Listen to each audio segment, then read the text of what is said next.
Olá a todos, nós estamos aqui. Vocês estão sempre acostumados aqui no canal a ver vídeos sobre meio ambiente, direito ambiental, advocacia ambiental. E agora nós estamos com esse novo projeto, o Bate-Papo da Construção, que é essa parceria aqui do nosso canal do YouTube, junto com a CEBIC, a Câmara Brasileira da Indústria da Construção, da qual eu tenho com muita honra, sou o consultor jurídico ambiental da CEBIC.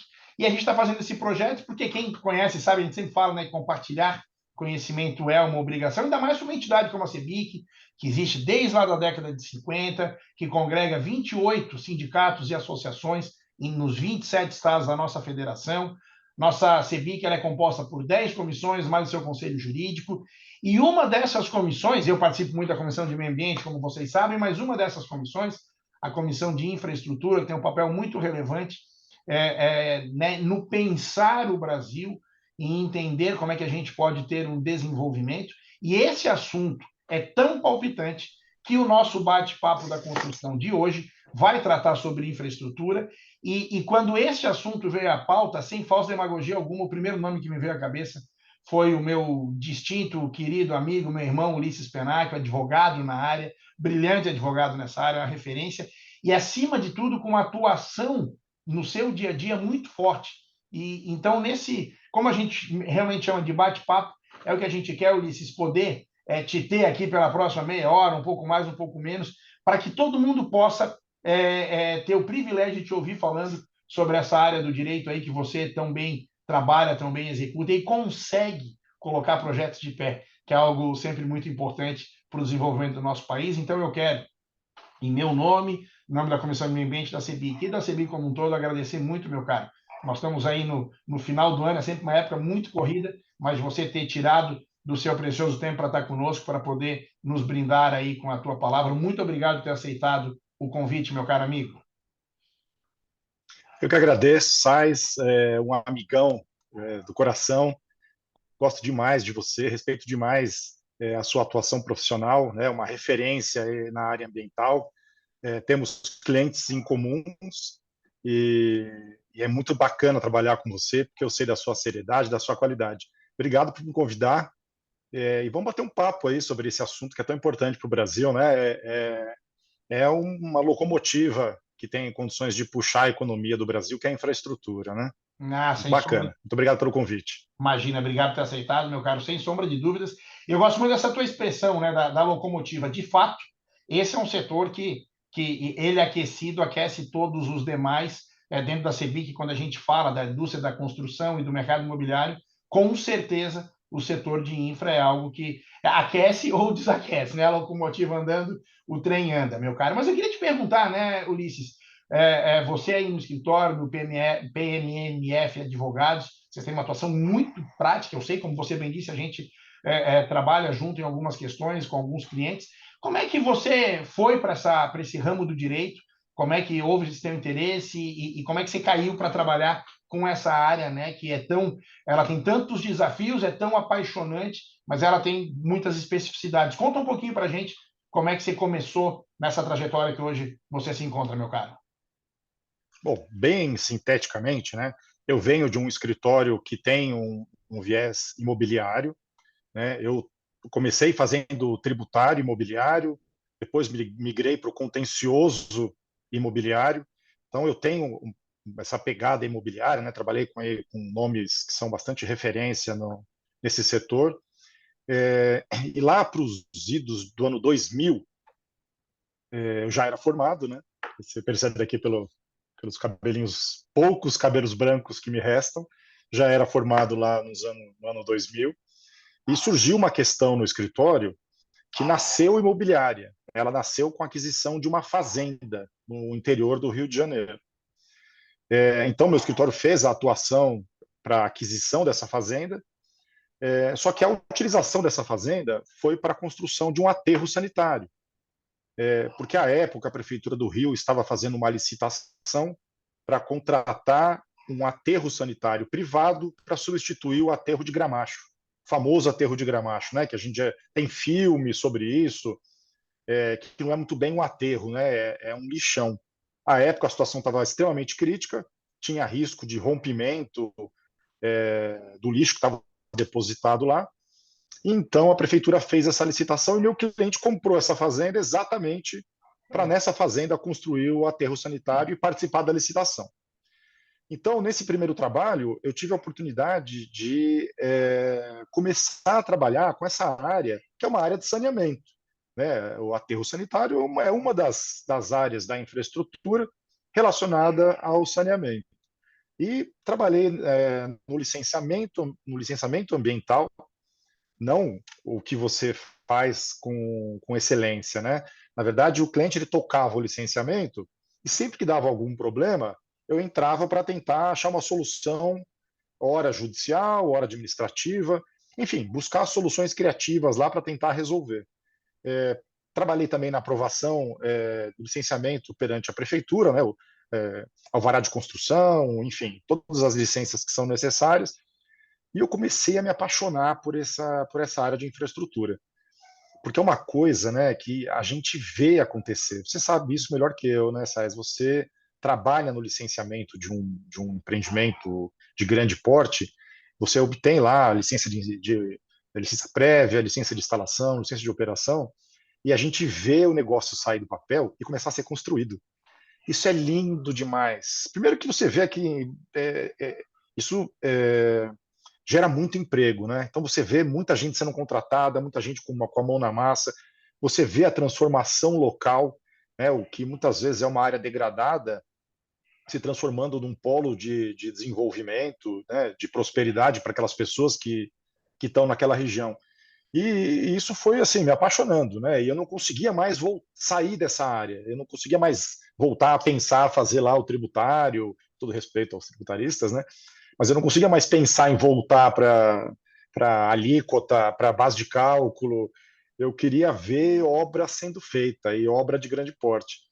Então, e é uma área tão rica porque envolve diversas frentes, né? Então você vai lidar com comando aeronáutico, você vai lidar com a NPM, porque pode ter mineral no seu terreno, você vai lidar com órgão ambiental, com alvará de construção. É muito rico, né? É uma área que é interdisciplinar. Então, não tem monotonia. Você sabe como o seu dia vai começar, mas você não sabe como o seu dia vai terminar. Eu me lembro de eu estar no Morumbi, no estádio do Morumbi, assistindo o Corinthians e São Paulo, e tocar o telefone num domingo. Isso, eu ter que sair do meio do jogo para pegar um avião e ir para o Rio de Janeiro, porque aconteceu um pepino lá, eu precisava estar naquele local para, enfim, fazer reunião com o governo, etc. Então, não tem monotonia, não tem chatice, é muito divertido e é muito gratificante você ver um terreno sem nada, nesse terreno erguer um porto, erguer um aterro sanitário com todos os controles ambientais, é, ou mesmo você vê, por exemplo, aprovar um empreendimento de grande porte dentro da área urbana, você ter que realizar as melhorias públicas no entorno desse empreendimento como contrapartida. Tudo isso é muito bacana porque você enxerga isso, você vê a evolução. Né? Então, eu estou me alongando demais, né? Falei que ia ser rápido, mas dos trabalhos que eu fiz, que foi a aprovação de um shopping, a gente teve que fazer uma ciclovia, e eu uso a ciclovia. Né? Então, a gente vê na prática, é o direito gerando frutos na prática. Né? E eu vou andar com a minha filha lá e falar, pai, olha o seu shopping, olha a sua ciclovia. Isso é um barato, né? É mais legal que mexer com a alíquota de PTU. Foi assim que eu me interessei e não consegui mais sair dessa área nunca mais. Não, e acho que já fica claro para todo mundo que está nos assistindo que além de muito competente, o Ulisses é um apaixonado pelo que faz. Eu digo, quando a gente tem a paixão, né, isso também fica, a gente consegue trabalhar melhor. E é muito bacana quando se tem isso. E também para poder demonstrar, Ulisses, né, para quem não entende muito dessa questão, eu sou um apaixonado também, tanto que eu criei uma comissão na OAB, na seccional lá de Santa Catarina, que era a Comissão de Desenvolvimento e Infraestrutura, porque, na verdade, quando a gente fala de todas as questões, né, e estamos falando de imobiliário, falando de ambiental, você precisa ter esse desenvolvimento com sustentabilidade, fazer da forma correta, e esse é o papel do advogado, né, se resolver problema está tão difícil, a melhor coisa que a gente pode fazer para esses projetos, para esses clientes, é evitar que os problemas eles aconteçam, ou se for inevitável, que você não seja pego de surpresa, seja preparado. Mas muito legal te ouvir Exato. falar da área de atuação. Deixa eu te fazer, em cima disso, assim, né? Quando o senhor falar de infra, você pensa muito realmente, né, nas obras públicas e todas essas questões. A gente teve, né, nesse último período agora, desse último governo, especialmente o federal, o Tarcísio, que hoje vira governador de São Paulo, muito pela atuação nessa área, né, de infraestrutura, o Brasil conhecer, o homem que faz estrada, ferrovia, etc. Como que é para a iniciativa privada ter acesso a tais oportunidades? Você falou de Porto, né? Porto houve a mudança, os TUPs, que são terminais privativos, mas se você puder falar um pouquinho para quem está nos ouvindo e não conhece o assunto, como é que a iniciativa privada se relaciona com essas oportunidades dessas obras estruturantes? Exato, né? A gente teve, nós passamos por 4 anos aí no governo federal que teve um foco bastante voltado para a questão da infraestrutura, né? Que, na minha opinião, foi um acerto. Eu acho que essa é uma forma de bem conduzir a coisa pública, né? O Brasil precisa de infraestrutura, qualquer país precisa, mas um país do nosso tamanho, com as nossas dimensões e com o tipo de atividade que a gente tem, agropecuária, etc., a gente precisa ter uma infraestrutura adequada, né? E esse é o setor, ele é um setor extremamente amplo, né? Tem várias frentes de atuação no setor de infraestrutura, mas ele ainda é muito carente no Brasil. Nós tivemos uma evolução grande nisso nos últimos anos, mas ainda é muito aquém, né? Se a gente pegar países como a Coreia do Sul, por exemplo, a infraestrutura lá é muito mais eficiente que a nossa. Então, acho que a gente tem bastante a evoluir aí ainda. Para ter alguma ideia de frentes que a iniciativa privada pode explorar, na área de infraestrutura, a gente pode citar, por exemplo, a área de saneamento, né, como eu já havia dito aqui, o que nós temos na área de saneamento. E tudo isso pode ser explorado pela indústria privada. Depois, mais para frente, a gente fala um pouco disso, né? Tudo pode ser explorado pela indústria, pela iniciativa privada, né? Embora isso sejam serviços públicos, o privado pode executar esses serviços públicos e ter ganhos relevantes, né? Então, a área de saneamento um primeiro exemplo. O que a gente tem na área de saneamento? A gente tem, por exemplo, coleta de lixo e limpeza de vias públicas, né? Toda cidade grande, média, pequena, precisa de coleta de lixo. A geração de lixo no Brasil é gigantesca. A gente fala em mais de 80 milhões de toneladas de resíduos por ano. E desses 80 milhões de resíduos, só algo em torno de 92% só é coletado. E pior, né? Ele é coletado, mas mais ou menos 60% tem uma destinação correta em aterros. O resto, né, é descartado de forma inadequada, queimado, enfim, não tem uma destinação que deveria ter, com todo o prejuízo ambiental que isso gera. A gente tem também na área de saneamento a questão do fornecimento de água tratada, que isso é um outro problema bastante sério que a gente tem, né? Você melhor do que eu, você pode falar bastante sobre isso, né? Então a gente tem, sei lá, 16, 17% da população ainda sem água tratada. Então os números são muito grandes.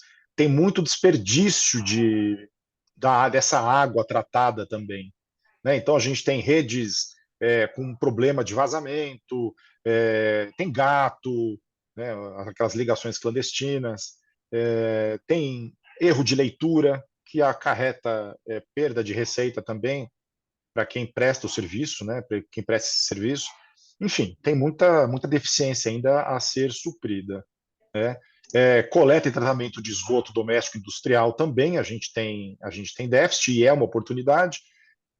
Transporte, né? Transporte é uma área muito importante do setor de infraestrutura. E aí, o que a gente está falando? Tanto de mobilidade urbana, né? Metrô, trem, faixa de ônibus, corredor de ônibus, vias públicas mais adequadas, como também estradas. Hoje, São Paulo, né, tem estradas muito bem estruturadas, né? E acho que o Brasil inteiro tem estradas de muito melhor qualidade. Mas eu, usando o exemplo de São Paulo, a gente tem estrada aqui que tem nível praticamente de primeiro mundo, mas precisa investir nisso, né?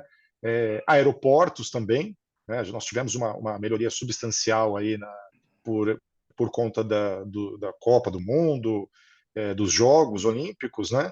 E também por conta das concessões desses aeroportos para iniciativa privada, ferrovia, enfim, tem bastante coisa na área de mobilidade que pode ser melhorada, né? Eu citei os portos. Porto é essencial para você conseguir escoar sua produção e para você conseguir receber produtos do exterior, né? Então, acho que assim, precisamos investir em portos. E se o Estado não tem o interesse em investir diretamente, ele tem que passar isso para que a iniciativa privada o faça, porque ela vai fazer bem feito, ela tem recursos para isso, né? A questão precisa ter, não tem o que fazer, né? Ainda na área de infraestrutura, a gente tem geração de energia, né, que hoje em dia se fala muito em energia limpa, né, em eólica, solar, biomassa. Então, também é uma frente bastante interessante de exploração pelo particular. A área de comunicação, né, telefonia fixa, celular, internet, rádio. A gente viu aí nesse período da pandemia em que nós ficamos reclusos, né, como é importante a gente ter um sistema de telecomunicações decente, né? E nós somos obrigados a ficar em casa, mas continuar trabalhando. Para conseguir isso, foi necessário ter um sistema de internet que funcionasse, de telefonia que funcionasse. Muitas vezes isso não funcionou como a gente gostaria. Então, acho que é uma área que isso exige investimentos, maiores investimentos, e tem muita oportunidade disso, né? Então, poder fazer isso por meio de fibra ótica, que é um investimento pesado, mas melhora muito a transmissão de dados, né? Ou seja, repito, né, são inúmeras áreas de infraestrutura que servem para melhorar a qualidade de vida das pessoas. E acho que um dos exemplos que eu mais tenho proximidade e que acho bacana porque traz uma melhoria na vida direta das pessoas é a iluminação pública. Iluminação pública, quando você consegue dar um salto de qualidade, você melhora a questão de segurança, você tem menos acidentes, você tem menos furtos, roubo, violência contra a mulher. A rua iluminada, ela traz inúmeros ganhos, né, que não apenas de iluminação. Então, as cidades estão investindo muito hoje, e cidades pequenas, médias e grandes, investindo hoje na eficientização dessa iluminação. O que é isso? Você pega aquelas lâmpadazinhas de sódio amarelas e troca por tecnologia LED. Troca toda a rede por LED. Isso se chama eficientização. Por que é eficientização? Porque você vai gerar uma eficiência melhor da iluminação gastando menos. Se você troca uma lâmpada de sódio por LED, você vai ter uma rua extremamente mais iluminada e com uma economia que pode variar de 55% a 60% do consumo de energia elétrica. Ou seja, é muita coisa. Basicamente, a economia que você tem com a energia elétrica, ela praticamente justifica você fazer esse tipo de eficientização. E junto com isso, aí vem outros projetos agregados aí na iluminação, né? Por exemplo, modernização. O que é modernização? Todo o sistema de iluminação ele é interligado por antenas, formando uma rede mesh, né? Como a gente tem em casa, né? Que tem os distribuidores de internet. Você faz isso com todas as luminárias que tem na rua, elas se comunicam entre si e você passa a ter um controle do que está acontecendo naquela cidade, no setor de iluminação, tudo por computador, por meio de uma salinha fechada. Você está sentada lá na salinha, ele consegue saber se uma lâmpada queimou, se uma lâmpada não queimou, o que está acontecendo. Isso é a tal da modernização, né? Você colocar a telegestão em tudo isso, né? Em todo esse sistema de iluminação. E aí você falou, né, como é que a iniciativa privada participa disso? Primeiro, pelo método tradicional. A iniciativa privada ela pode simplesmente investir para ela exercer aquela atividade, né? Então, a gente falou de um terminal portuário. A iniciativa privada pode muito bem pedir lá uma autorização dos órgãos públicos e ela construir o seu próprio terminal portuário. Então, ela vai explorar de forma direta aquele equipamento nas suas atividades, né? Ou ela pode fazer ela pode participar dessa possibilidade, dessa oportunidade da infraestrutura por meio de uma contratação com o poder público. Ou seja, o poder público necessita de algo, ele contrata a iniciativa privada para exercer isso. E aí a gente tem aquelas diversas modalidades de licitação, né? A licitação tradicional, né, do 8666, que você vai ser contratado para executar um serviço, por exemplo, pelo prazo máximo de 5 anos, ou você pode ir pelo que se tem utilizado bastante hoje em dia, que são as concessões e as PPPs. E você pode ficar de 5 a 35 anos explorando aquele bem, desenvolvendo a sua atividade, e todo mundo vai ganhar com isso, porque você vai ter ali a sua taxa de retorno e a população vai ter aquele serviço, aquele produto à disposição, né? Então, por que ele vai de até 35 anos? Porque você vai fazer um investimento muito grande no começo da sua contratação. Quando você é contratado, você vai ter que botar um dinheiro pesado, um capital pesado, e você não vai receber esse capital pesado logo de cara, você vai receber ao longo dos 35 anos. Então, por isso que os prazos são alongados, né? Você investe mais do que você recebe no começo para ser remunerado de forma distribuída no tempo, né?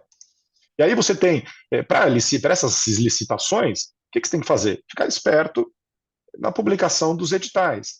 O tempo todo, esse é um procedimento que obrigatoriamente é público, o tempo todo está publicando, pipocando aí publicação no Diário Oficial com oportunidades de trabalho para iniciativa privada, de contratação com o poder público.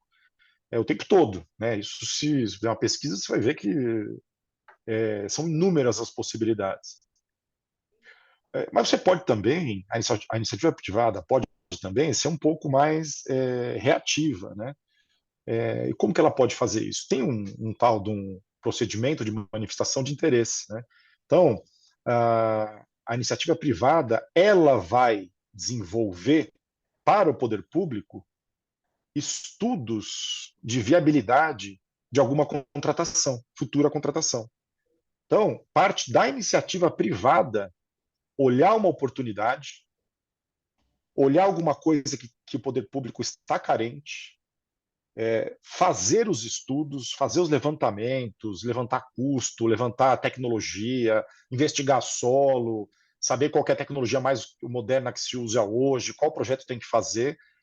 Ela faz um pacote disso, entrega para o poder público e fala: poder público, você está carente em tal setor, iluminação, ou portos, ou aterro sanitário, você está carente em tal setor. Eu já fiz todos os estudos aqui, levantamento econômico, técnico, de projeto, já coletei dados do solo, entrega esse pacote para o poder público e fala: publica um edital, faça um edital, publique e abra a possibilidade para todo mundo participar. Não é só para quem fez o estudo. Ele vai participar também, mas para todo mundo participar. Faça lá o estudo, porque você tem uma carência e existe uma possibilidade que a iniciativa privada possivelmente vai querer. E o poder público vai analisar esses estudos e vai, ou não, né, aí é a discricionariedade dele, vai elaborar um edital e vai publicar e colocar esse edital na praça para realizar uma licitação, né? A maioria das PPPs e das concessões nasce dessa forma, através dessa PMI, né? E nada mais é do que um alinhamento do que entende a iniciativa privada com o que o poder público precisa. Nada mais é do que isso, né? Essa é uma forma muito interessante de a iniciativa privada entrar nessas contratações públicas. Falei demais, né? Vai me brecando aí. Não, não. Você falou bem, porque eu te fiz essa pergunta, né? Como dá para entrar? E aí a minha próxima colocação era se, né, na tua opinião, se a infraestrutura ela é tão relevante, né, ela tem essa relevância toda, por que há tanta carência no Brasil? E quais possíveis soluções? E aí você já falou do marco de saneamento, do novo marco legal das ferrovias e todas essas possibilidades que tem, e estava dizendo agora dessas todas, essa da iluminação eu acho fantástico. Uma coisa que você não se... Vamos pensar da água, né? Quem não tem água tratada, não tem saneamento, isso gera muita doença, isso traz um custo muito elevado para o Estado para tratar. Quando você não tem iluminação adequada, isso não traz segurança, isso traz assaltos, isso traz... A insegurança custa muito caro. Então, como a infra, a gente pensa um porto, uma hidrelétrica, uma térmica, mas como essas questões de infraestrutura, elas vêm realmente até para aumentar a qualidade de vida de você andar na rua do teu bairro. Ou quando você falou da ciclovia, né, de poder andar. Então, acho que essa questão, né, essas possíveis soluções, se você quiser citar mais algumas, mas eu já emendaria com essa questão, lidar com a administração pública é sempre muito diferente de lidar com a iniciativa privada. Eu acho que você já contou aí, né? Na iniciativa privada, se eu tenho uma bela ideia para o Ulisses, eu vou e te ofereço, você já me contrata e pronto, né? Então, para quem não tem essa vivência toda, você está dando essas oportunidades, né, de solução e de participação do privado nas questões de infra, ainda que estatais. Mas esse relacionamento com a administração pública. Para quem está nos ouvindo aqui, o pessoal, seja da CEBIC, o pessoal que se interessa por infra, o pessoal que frequenta aqui e é assíduo no canal, o que você daria de conselho, cara, já que você já falou que atua aí desde 2000, acho que era menor aprendiz lá no ano 2000, mas já que atua desde lá, que conselhos que você poderia dar para quem tem enxerga isso, essa dificuldade? Então, vamos lá, né? Na primeira parte, né, você disse que a infraestrutura ela é tão importante como de fato é, e por que a gente ainda é carente, né? Se a gente precisa tanto, por que ela ainda não foi implementada da forma que a gente necessita? Acho que a primeira coisa é porque em infraestrutura a gente está falando de custos elevadíssimos. Você construir um porto, você construir uma rodovia, uma hidrelétrica, você trocar toda a iluminação de sódio de uma cidade por LED, tudo isso envolve muitos recursos. Ah, A gente sempre que a gente fala de infraestrutura, são coisas grandiosas, tanto de complexidade quanto financeiramente falando, né? Então, e outra coisa, são obras que você vê, algumas delas você vê resultado a longo prazo, você não vê um resultado imediato. Iluminação não, né? Iluminação, você trocou a lâmpada de um bairro de sódio por LED, no dia seguinte, o resultado é imediato. Ligou ali a lâmpada nova, você já é outra coisa, a iluminação já é outra. Mas tem muita obra de infraestrutura que o resultado é a longo prazo. Aí, infelizmente, não são todos os chefes de executivo que têm essa visão a longo prazo. Ele pensa assim, poxa, eu não vou implementar uma melhoria aqui, que quem vai ver o resultado talvez seja o meu oponente quando ele for eleito. E o pessoal vai ficar me batendo aqui porque não viu nada no meu governo sendo feito, mas estava sendo feito embaixo da terra ou no lugar distante. Eu não vou fazer isso porque não tem visibilidade. Então tem também um pouco dessa coisa de pensar a longo prazo, né? Então, por que o Brasil, eu entendo que o Brasil ainda seja carente? Primeiro, os alto custo e complexidade técnica. São obras que são difíceis de ser implementadas geralmente, né? E o poder público não tem nem muito recurso, ou seja, ele tem recurso, mas tem muitas outras necessidades que muitas vezes passam na frente. Então ele não tem nem recurso e nem quadro técnico para isso, né? São poucas as pessoas que dentro da estrutura governamental que têm uma alta aptidão para desenvolver esse tipo de projeto mais complexo, né? E qual que seria a solução? A gente já falou, né? A solução é a gente tentar, na medida do possível, passar isso para a iniciativa privada. A iniciativa privada ela tem expertise, ela consegue atualizar o seu quadro de colaboradores com maior facilidade, mandar fazer curso fora, pagar curso aqui no Brasil, treinar, possibilitar que o cara descubra novas tecnologias, ter laboratório, ter centro de pesquisa, porque ela tem uma condição financeira melhor, ela é menos engessada, né? O poder público, ele precisa, para tudo que ele vai fazer, ele precisa ter dotação orçamentária, precisa ter aprovação, precisa ter Tribunal de Contas, precisa muitas vezes de lei que aprova, enfim, tem uma série de burocracias que a iniciativa privada não tem. Então, a iniciativa privada ela tem essa expertise, ela tem capacidade financeira, ela tem disponibilidade patrimonial.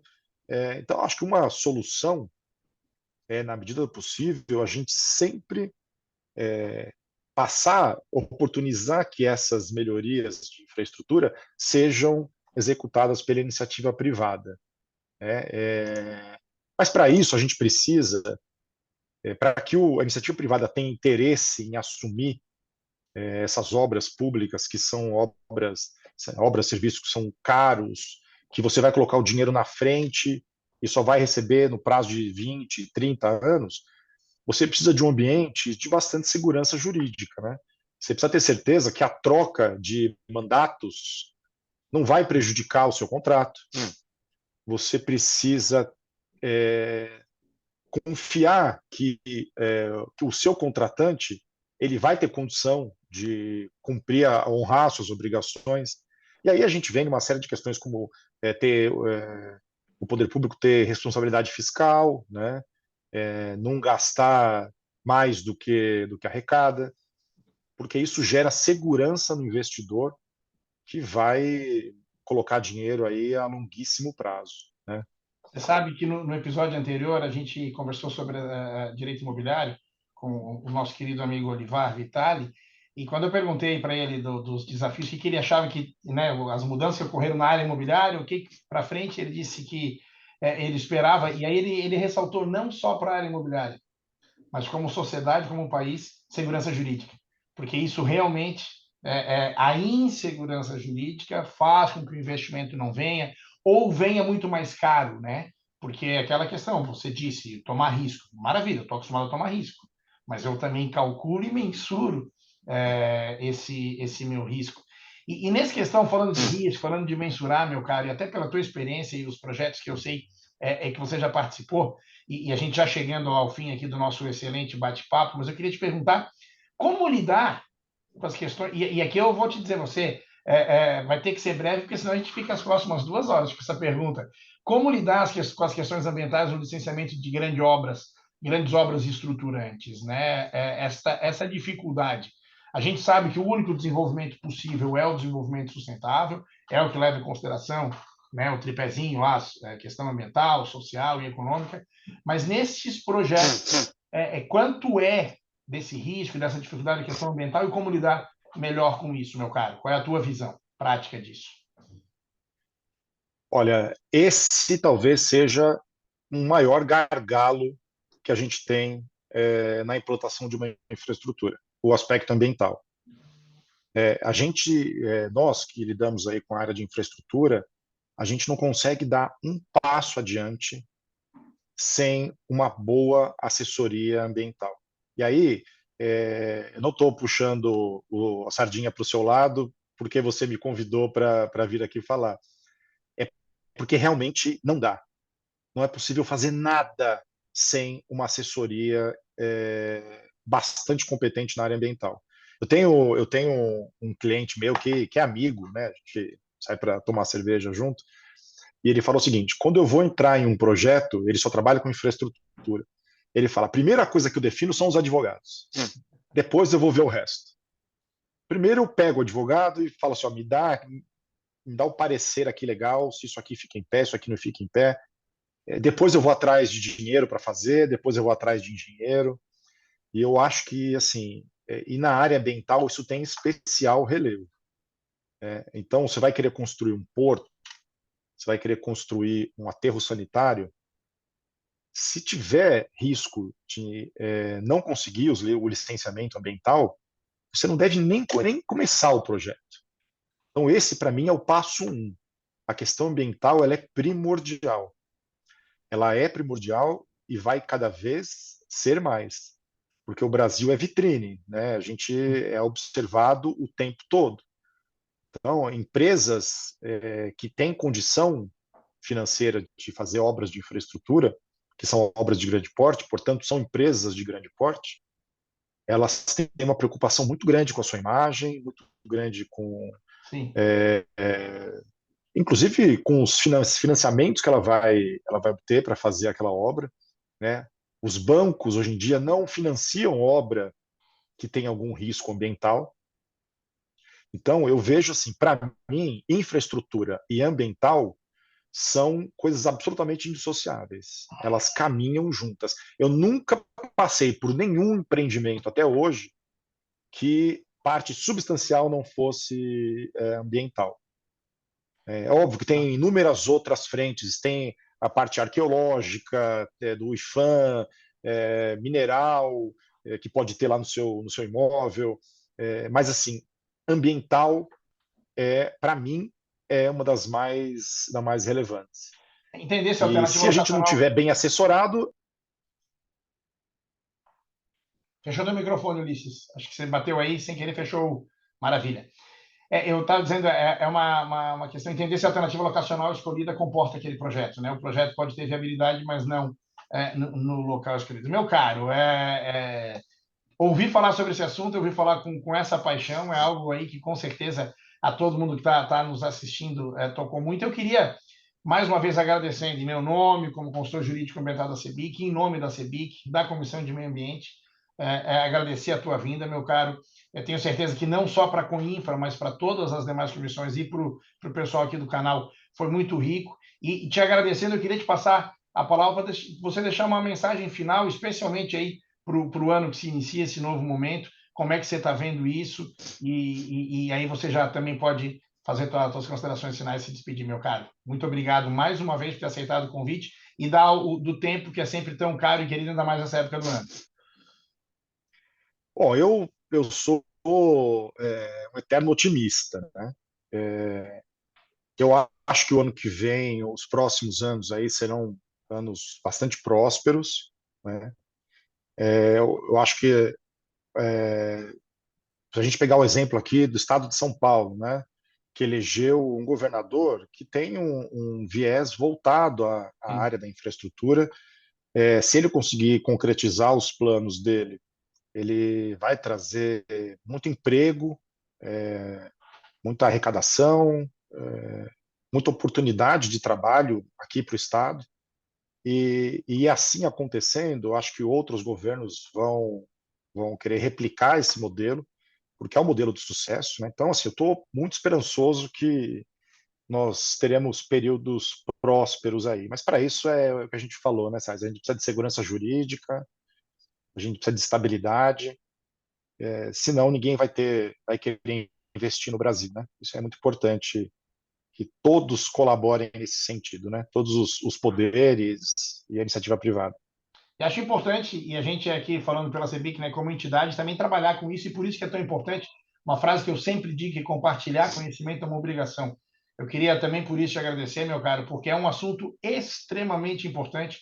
A gente com certeza vai voltar a repercutir isso mais vezes, mas eu queria avisar para todos, né, compartilhem esse vídeo, repercutam ele, interajam conosco aqui através do canal do YouTube, através das redes sociais, tanto minha quanto da CEBIC, e porque esse vídeo, com certeza, ele traz o que a gente precisa para poder construir um país, já que a gente está falando de infra, né, para poder construir aí, pavimentar todas essas questões de maneira muito boa. Te agradeço mais uma vez, despeço de todos, até o nosso próximo bate-papo da construção ou os vídeos aqui do canal. Até mais. Obrigado, Luiz. Obrigado.